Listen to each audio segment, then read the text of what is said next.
ser cristiano en medio de un mundo tan hostil, en medio de una sociedad que ha perdido el temor a Dios, en medio de una sociedad que ha matado a Dios en sus corazones, en los hogares, en las instituciones, en la sociedad, en medio de una sociedad incrédula, de una generación incrédula, hermano. Es como predicar la palabra de Dios en medio de esta sociedad. Es como decía Juan el Bautista, una voz del que clama en el desierto. La iglesia es una voz que clama en el desierto. Aleluya. En medio de un desierto árido, donde el sol está caliente, donde el frío de noche es inaguantable, donde hay todo tipo de fieras salvajes, animales, reptiles, venenosos. En medio de ese mundo, en medio de esa sociedad es que se encuentra la iglesia del Señor. Tú y yo, hermano, estamos en medio de un desierto hostil y árido. Y tenemos que anunciar como heraldo la palabra del Señor. Anunciar el mensaje de salvación. Aunque la gente lo ignore, aunque la gente no le haga caso. Yo estoy titulando esta sesión en esta noche un llamado a la iglesia a volverse a Dios. Repito, un llamado a la iglesia a volverse a Dios. Bendito el nombre del Señor. Y quiero basar mi mensaje en el mensaje que se le dio a las 7 iglesias que estaban ubicadas en el Asia Menor en el primer siglo. Y está basado en el libro de Apocalipsis, en sus capítulos 1, 2 y hasta el 3. La palabra del Señor dice que en los tiempos que estaban los apóstoles aquí en la tierra, en medio de persecución, en medio de un imperio hostil, bestial, abusador, sanguinario, el imperio romano del primer siglo después de Cristo, que persiguió la iglesia a diestra y a siniestra. Y para el año 94, la iglesia del Señor estaba siendo perseguida por donde quiera. Tenían que meterse en las catacumbas. Tenían que andar por los montes errando. Tenían que andar en los desiertos.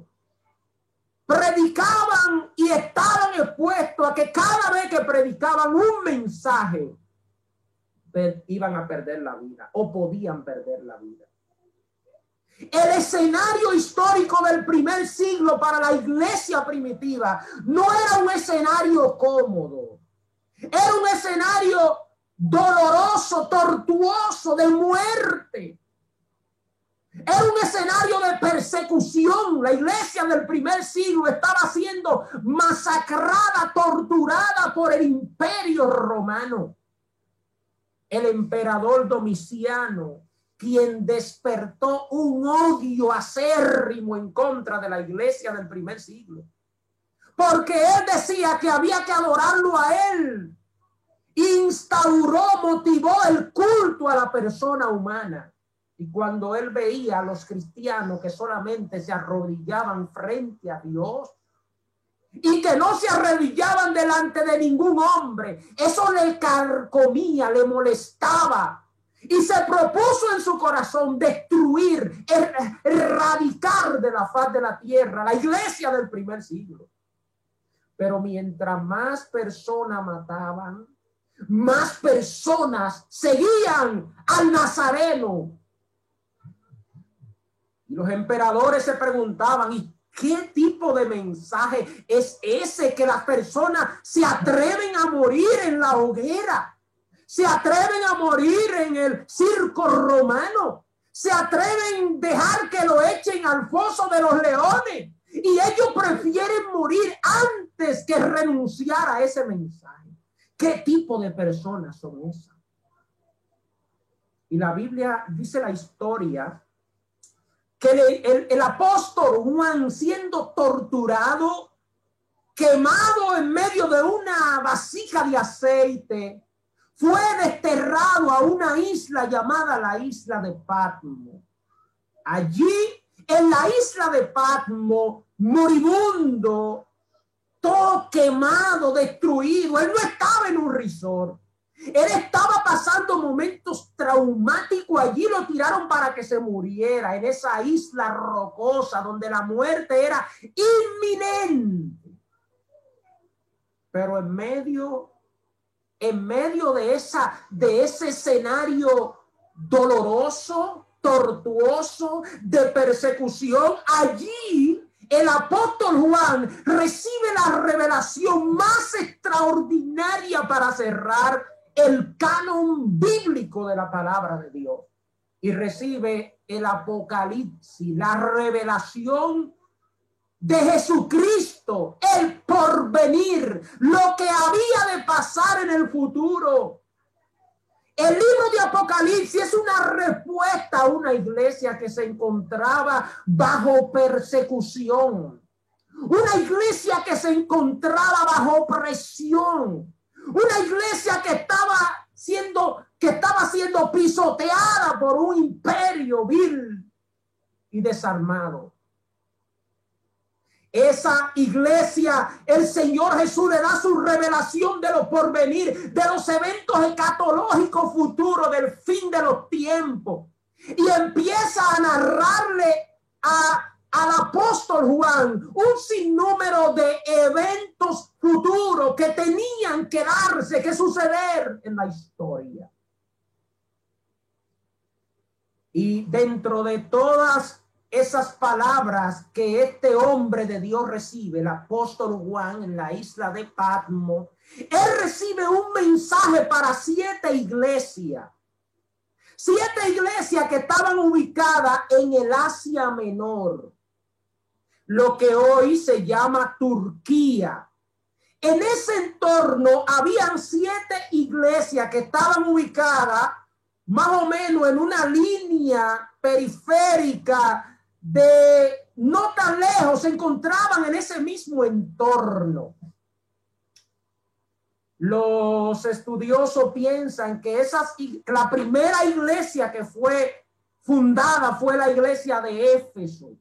Y luego esa iglesia, la predicación de esa iglesia dio como resultado otras 6 iglesias. Y es ahí donde en el Asia Menor se forman las 7 iglesias a las cuales se le dirige inicialmente el mensaje del libro de Apocalipsis. Estas 7 iglesias que posiblemente surgieron cuando con la predicación de Apolo, de Priscila y Aquila, y luego el apóstol Pablo también, eran iglesias que estaban en medio de un sistema hostil, en medio de una sociedad que no amaba a Dios, en medio de una sociedad donde el mensaje del evangelio no era bien aceptado, donde predicar el evangelio implicaba la muerte. Todas esas ciudades estaban bajo el gobierno monárquico del Imperio Romano. Y esas ciudades estaban bajo el control de Domiciano. Y Domiciano era un feroz emperador que persiguió la iglesia hasta por abajo de las piedras, tratando de borrar el legado de la iglesia. Y la palabra del Señor dice que Jesús le dice a Juan, escribe, capítulo 2, versículo 1 en adelante, escribe al ángel de la iglesia en Éfeso. La iglesia de Éfeso fue una iglesia que era una de las que estaba ubicada ubicada en una de las ciudades más importantes del Asia Menor. Una ciudad que posiblemente tenía aproximadamente de 250,000 a 500,000 personas. Era una ciudad comercialmente importante. Había un mercado, un intercambio de bienes y servicios. Había un montón de personas. Esta iglesia estaba formada por gentiles y también estaba formada por judíos. Sin embargo, había un letargo espiritual en esta iglesia, a pesar de que era una iglesia que trabajaba, era una iglesia que se entregaba a la obra, era una iglesia que hacía muchas obras sociales, posiblemente, una iglesia que predicaba la palabra constantemente en todo su entorno. Pero a esta iglesia el Señor le manda un mensaje de reproche. Hermano, tenemos que cuidarnos cada vez que escuchamos la palabra de Dios y Dios nos manda una corrección. Porque cada vez que Dios nos manda una corrección es porque Él quiere enderezar nuestro proceder. Y la Biblia dice que esta iglesia en el versículo 10, ¿verdad? En el capítulo 2, versículo 4, le dice, yo tengo algo contra ti. Yo conozco que tú eres una iglesia trabajadora, entregada, hace muchísimas cosas, pero tiene un problema. Tengo algo contra ti. Eso debe ser duro cuando Dios mismo manda un mensaje a una iglesia y le dice, tengo algo contra ti. Hermano, yo prefiero tener en contra el mundo entero y no a Dios. Yo prefiero tener en contra todos los demonios y no a Dios. Yo prefiero tener a Dios a favor. Esta iglesia tenía a Dios en contra. Tenía en contra a Dios porque aunque ella trabajaba mucho, había dejado su primer amor. Dice, tengo algo contra ti, que has dejado tu primer amor. ¿Y qué significa el primer amor? El primer amor significa amar a Dios sobre todas las cosas. Dijo Juan Calvino, el ser humano es una fábrica de ídolos. Nosotros somos una fábrica de ídolos. Y si Dios no es el Señor de nuestras vidas, entonces nosotros nos vamos a inventar otro Señor. Esta iglesia tenía otro Señor, aunque le llamaba a Dios, aunque trabajaba en nombre de Dios, Dios no era el Señor de todo lo que ellos estaban haciendo. Dios no estaba ocupando el primer lugar. ¿Cuál es el lugar que le estamos dando a Dios? ¿Qué tan importante es Dios en nuestra agenda? Alaba, aleluya. ¿Qué tan importante es Dios en lo que tú haces? Para ti es importante el trabajo, muy bien. Los estudios, muy bien. La familia, excelente. El ministerio, gloria a Dios. Todas las demás cosas que hacemos buenas, ¿verdad? Perfecto. Pero ¿en qué lugar estamos poniendo a Dios? ¿Qué se está robando el lugar de Dios? Esta iglesia, aunque hacía muchas cosas, se le había olvidado dar el primer lugar a Dios.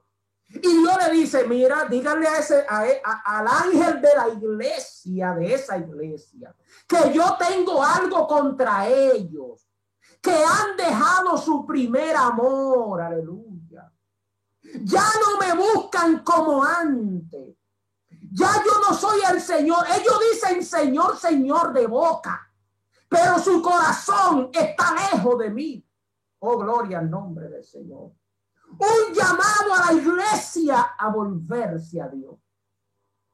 Esta iglesia se le manda este mensaje de advertencia. Hay otra iglesia a la cual también se le destina un mensaje y es a la iglesia de Esmirna. La iglesia de Esmirna en el capítulo 2, versículo 10, dice, no temas en nada lo que vas a padecer. He aquí, el diablo echará a alguno de vosotros en la cárcel para que seáis probados y tendréis tribulación por 10 días. Sé fiel hasta la muerte. Yo te daré la corona de la vida. Aquí tenemos tenemos una iglesia en persecución, pero una iglesia que no se le hace reproche. Una iglesia que era fiel, que era entregada. Porque le voy a decir algo, hermano. La persecución provoca que la iglesia o sea o no sea. En persecución se es o no se es. Por eso es que esas personas que están por el Oriente Medio, mire, o son cristianos o son impíos. Ahí no se ve ni que término medio, ni que un pie adentro y un pie afuera. Ni que hoy soy y mañana no soy. En el primer siglo había que ser, o se era o no se era.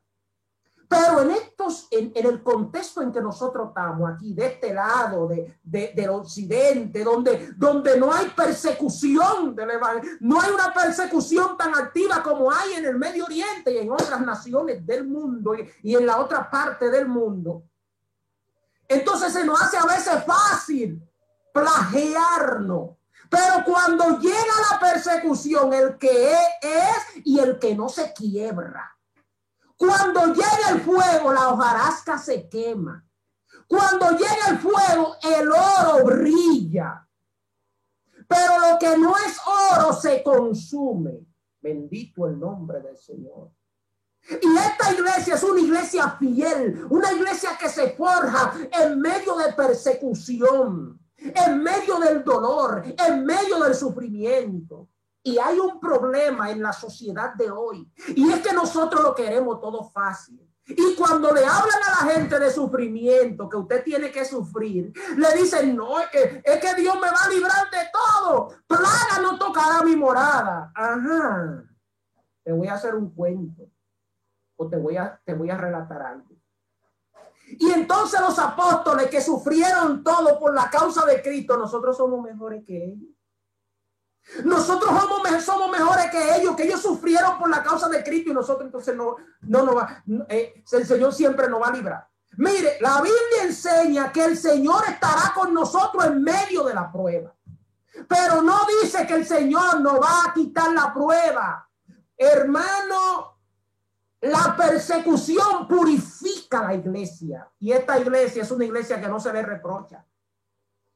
Era una iglesia que estaba en persecución, pero era una iglesia fiel. La iglesia de Esmirna. La siguiente iglesia o el siguiente mensaje que tenemos es a la iglesia de Pérgamo. Esta iglesia era una iglesia que tenía una doctrina mundana. Iglesia de Pérgamo, Apocalipsis 14:16 dice, pero tengo una poca cosa contra ti. Que tienes ahí a los que retienen la doctrina de Balaán, que enseña a Balaán a poner tropiezo ante los hijos de Israel, a comer de cosas sacrificadas a los ídolos y a cometer fornicación. Ahí estaba un tipo que estaba metiendo gangrena a la iglesia. Estaba metiendo veneno a la iglesia. Y esta iglesia de Pérgamo es la iglesia mundana. La iglesia que excomulga con el mundo. La iglesia light. La iglesia que vive como cristiano y como impío. Camaleónica. Cambia de forma dependiendo el lugar donde se encuentre. Una iglesia camaleón. ¿Usted ha visto ese animalito, ese reptil, el camaleón, que cuando se pega a los árboles se pone del color de los árboles? Y usted cree que una rama del árbol que está ahí, pero usted le topa, entonces agarra y coge su color, porque no es un pedazo de ese árbol, es un camaleón que está pegado en ese árbol. Hermano, dentro de esta iglesia había muchos camaleones. Gente que aparentaban, tenían apariencia de piedad, pero sus frutos demostraban todo lo contrario. Cuando el sol le daba, entonces todas las grietas salían fuera. Aleluya. Tenemos el mensaje a la iglesia de Tiatira. El mensaje a la iglesia de Tiatira dice, en el capítulo 2, versículo 20, pero tengo una poca cosa contra ti. Oiga eso, una poca cosa contra ti, le dice el Señor. Que toleras a esa mujer, a Jezabel, que se dice profetiza, enseña y seduce a mi siervo, oiga eso, a fornicar y a cometer cosas sacrificadas a los ídolos. Había una mujer ahí en esa iglesia, en Tiatira, haciendo los hombres fornicar. Era una mujer que seducía a los hombres y hacía que ellos cayeran en pecado. Y la iglesia sabía lo que estaba pasando, pero ellos estaban calladitos. Nadie decía nada. No, nadie puede decir nada. Eso no, nadie puede decir. Todo el mundo calladito. Y esa mujer estaba pervirtiendo. Y Dios le manda un mensaje a esa iglesia y le dice, tengo una cosa contra ti, que tolera la doctrina de esa mujer de Jezabel. Ese espíritu Jezabel representa esa lascivia, esa prostitución, esa descomposición sexual, esa forma extrema de mercadearse en el mundo. Y hay un espíritu de Jezabel en la sociedad, hermano, destruyendo, que se quiere meter en la iglesia. Y a veces se mete de manera sencilla. ¿Cómo? A veces se mete con la forma de vestir. A veces se mete con la forma de usted, la forma de todo su entorno. Quiere como pintarse como santa. Jezabel representa todo aquello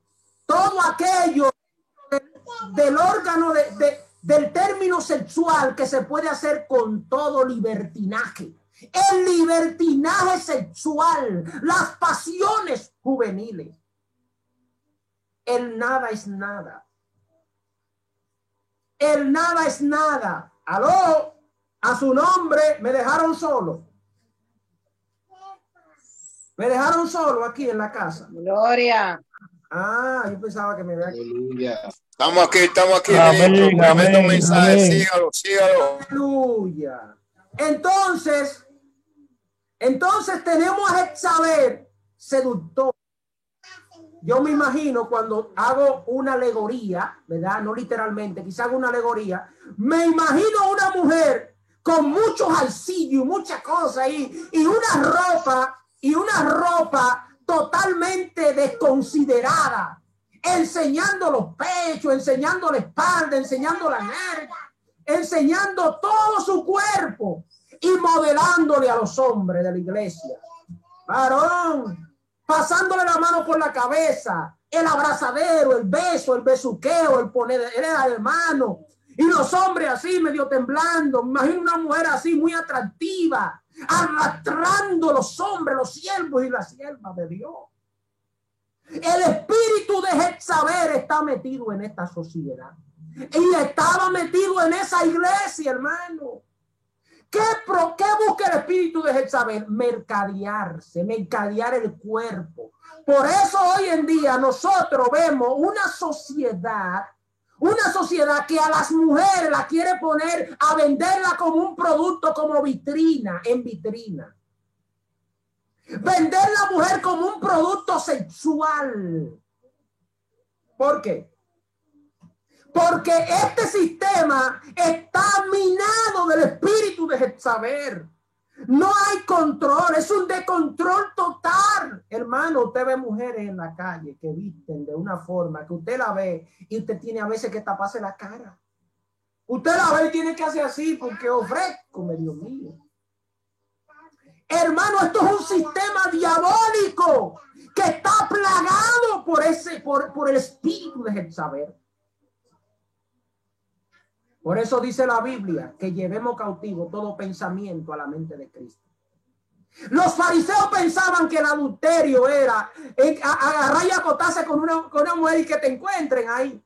Jesús le dijo, yo le voy a decir algo más excelente: cualquiera que mire una mujer para codiciarla ya está en adulterio. Así que si tú estás acusando a alguien Quizás estuvo en adulterio, en un adulterio práctico, físico. Y tú no te has puesto a analizar quizás a veces que agarra y ha codiciado en la mente. Hermanos, son tiempos difíciles y las condiciones están dadas para que nadie se salve. Pero con la gracia de Dios y el poder del Espíritu Santo, nosotros podemos mantenernos fieles. Esta iglesia se le manda a decir, mira, yo tengo algo contra ti. Tira, saca a esa mujer de ahí. Sáquenla porque está metiendo veneno a la casa del Señor. La iglesia número 5 se le manda un mensaje, otro mensaje. En el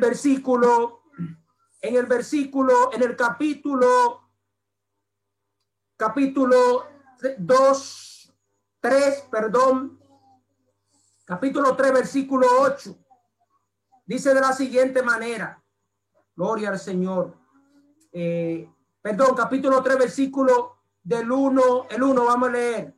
Dice, escribe al ángel de la iglesia en Sardis, el que tiene los 7 espíritus de Dios y las 7 estrellas, dice esto: yo conozco tus obras, que tiene nombre de que vive y que está muerto. Oiga eso. Tiene nombre de que vive, varón, o está muerto.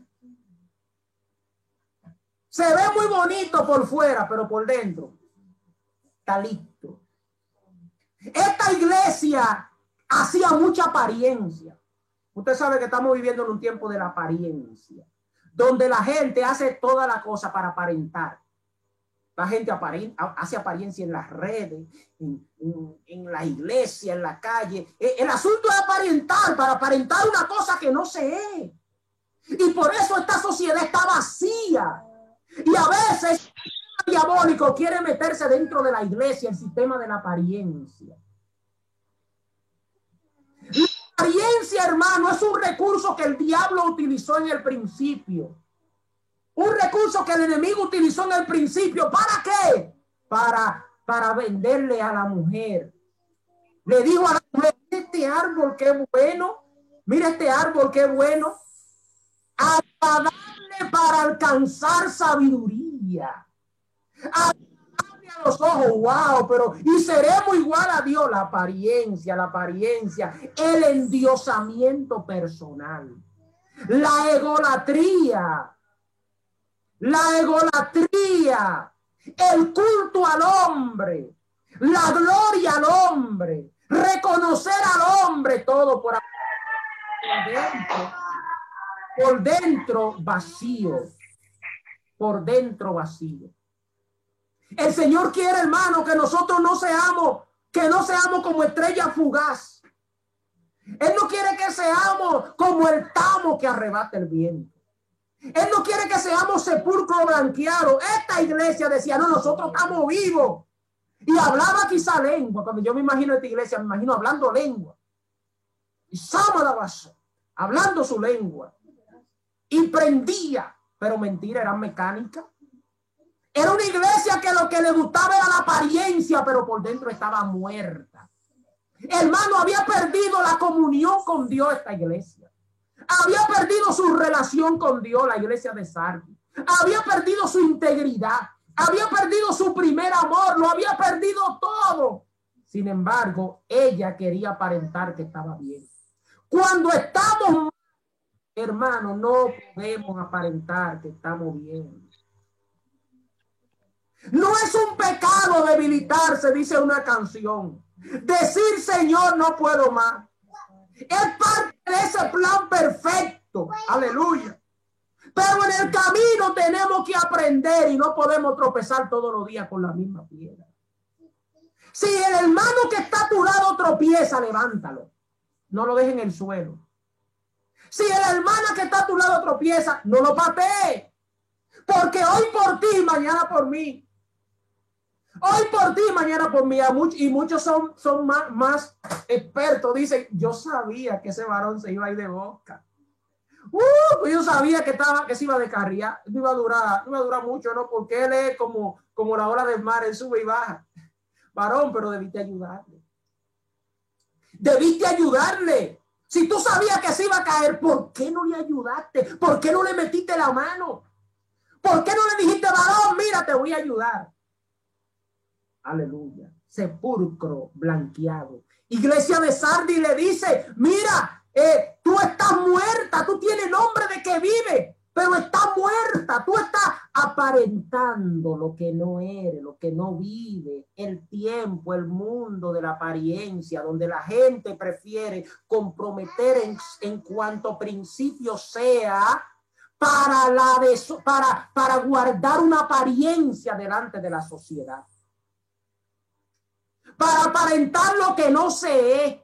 Mire, a Dios le agrada, hermano, a Dios le agrada que si yo estoy mal, yo le diga, mira Dios, yo necesito que tú hagas algo conmigo.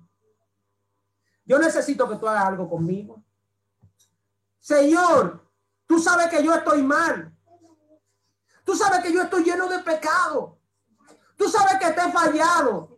Ayúdame, Dios. Yo admiro ese tipo de persona que dice, Señor, yo soy un pecador. Yo estoy mal. Ayúdame, Señor. Porque Dios ve eso. Dice la Biblia que el que encubre su pecado no prosperará. Pero el que lo confiesa y se aparta de él, dice, alcanzará misericordia. David dice, cuando callé en medio de mi pecado, en medio de un pecado que quizás él estaba viviendo, envejecieron mis huesos, se envejeció, se fue muriendo por dentro. Esa era la característica de esta iglesia.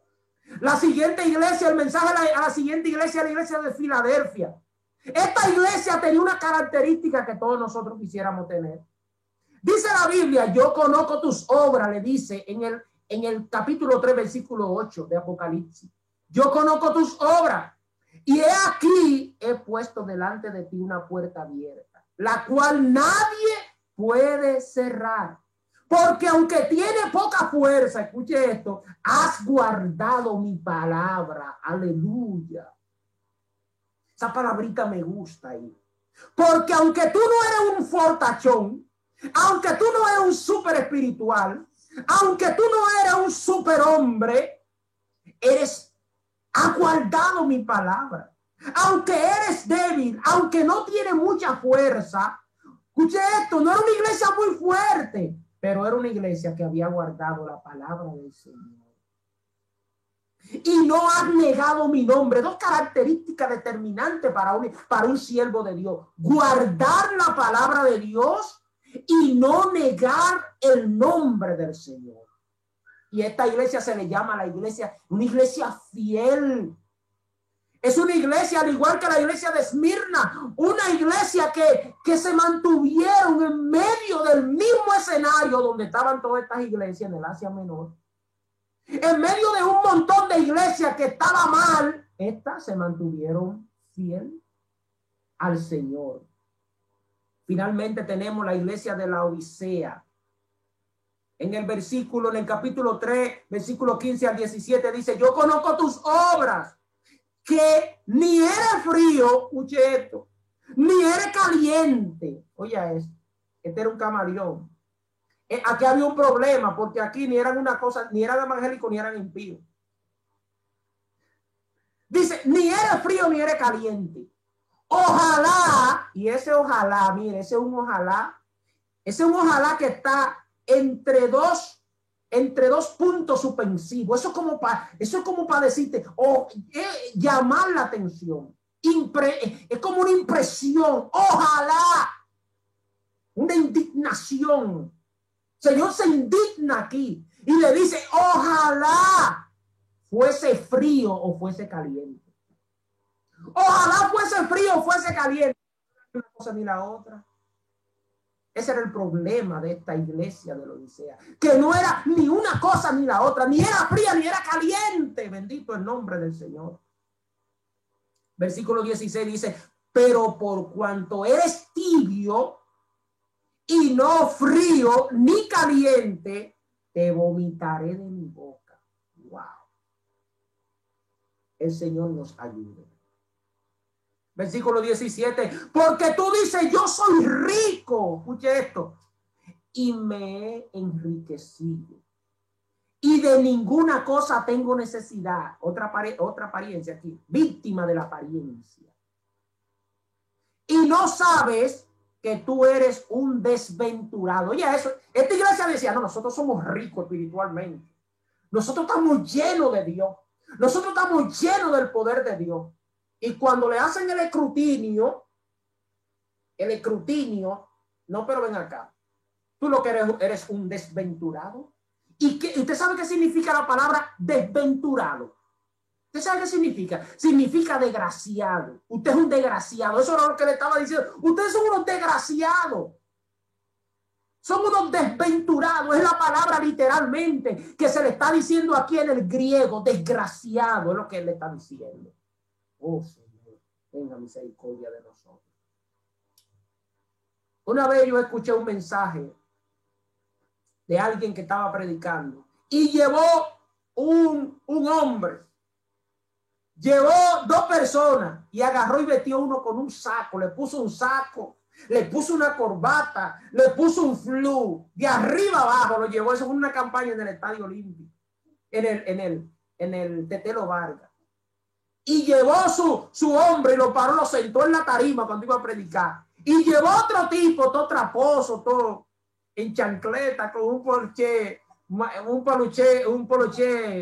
manga corta, así como tengo este, y con un pantaloncito corto. Cuando la gente tremita me ven con esto, cuando yo doy estos mensajes que a veces aparecen en las redes con estos polochecitos, varón, pero usted no es cristiano para estar ni que predicando en poloché.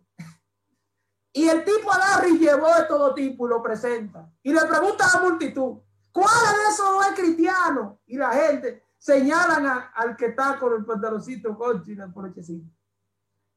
No, ese no. Y señalan al otro, al que está con la Biblia en la mano y con un flu de arriba abajo, un saco. Dice, sí, la multitud, sí, ese es el cristiano. Ese es el cristiano. Y le pregunta, varón, ¿usted es cristiano? Y dije, no, a mí me dijeron, ponte este saco y ponte esto para hacer un ejemplo aquí. Yo soy un impío viejo. Yo nunca he sido cristiano. Y al otro, entonces, sí, el otro sí era cristiano. Para dar un ejemplo. Y agarró una guayaba bonita. Y le dice, ¿cómo se ve esta guayaba? Y la gente, esa guayaba se ve bonita, buena, comible. Y cuando él abrió la guayaba, estaba llena de gusanos, víctimas de la apariencia. Esta iglesia era víctima de la apariencia. Estaba como una guayaba podrida. Por dentro estaba muy bonita, pero por dentro estaba llena. Por fuera muy bonita, pero por dentro llena de gusanos. Era una desventurada. También le dice, eres una miserable. ¿Y qué es un miserable? Un miserable es una persona que está en extrema pobreza, que no tiene nada, que se está cayendo a pedazos espiritualmente. Esta iglesia se estaba cayendo a pedazos.